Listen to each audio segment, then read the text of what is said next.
ఆంధ్రప్రదేశ్‌లో పోలీసుల వ్యవహార శైలి మీద, వాళ్ళ పనితీరు మీద చాలా సార్లు ఆగ్రహాన్ని, ఆవేశాన్ని, ఆవేదనను, విస్మయాన్ని, ఆశ్చర్యాన్ని వెలిబుచ్చిన ఆంధ్రప్రదేశ్ హైకోర్టు మరొకసారి ఆగ్రహాన్ని అదే సమయంలోనే కొన్ని సెటైర్‌లు కూడా వేశారు.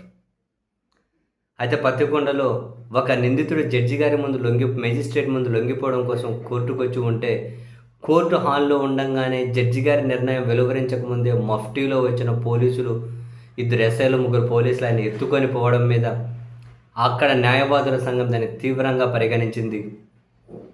నిరసనలు వ్యక్తం చేశారు. పోలీసులు ఉన్నతాధికారుల వరకు కూడా ఫిర్యాదు చేశారు.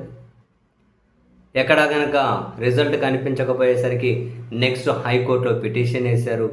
దీన్ని విచారించినటువంటి హైకోర్టు గౌరవనీయులైన జస్టిస్ లక్ష్మణరావు గారు, ఎడపల్లి లక్ష్మణ్, తాను ఈ పిటిషన్ విచారణ సందర్భంగా మెజిస్ట్రేట్ దగ్గర కోర్టు హాల్లో ఉండగా మఫ్టీలో వెళ్ళి ఎత్తుకెళ్ళడం ఏంటి, రేపు ఇంకా హైకోర్టులో కూడా వచ్చి ఎత్తుకెళ్ళిపోగలుగుతారు, మీరు ఆ పని కూడా ఖచ్చితంగా చేయగలుగుతారు అని చెప్పి అంటూ, అవును ఇంతకు పోలీసుల మీద చర్యలు తీసుకున్నారా లేదా, సస్పెండ్ చేశారా లేదా అంటూనే ఏం చేసిండర్లే మీరు చూడండి. అంటే జడ్జి గారు కూడా అంటే అర్థమైపోయింది ఆయన హైకోర్టు కూడా చాలాసార్లు సస్పెండ్ చేశారా లేదా, ఏమైనా చర్యలు తీసుకున్నారా లేదా అంటూ ఏం తీసుకొని ఉండరులేండి.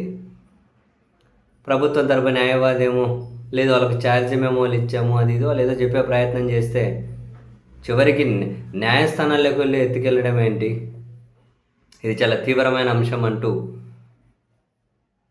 పోలీసు ఉన్నతాధికారుల దగ్గర నుంచి ఈ పని చేసిన ఇద్దరు ఎస్ఐలు, ముగ్గురు కానిస్టేబుల్లకు వ్యక్తిగత నోటీసులు కూడా హైకోర్టు జారీ చేసింది. 2 వారాల్లోగా మీరు కౌంటర్లు దాఖలు చేయాలి అని చెప్పి. సో చాలాసార్లు హైకోర్టు ఆగ్రహం, ఆవేశం ఇవి అవి వ్యక్తం చేసుకుంటూ వస్తూ ఉన్నారు.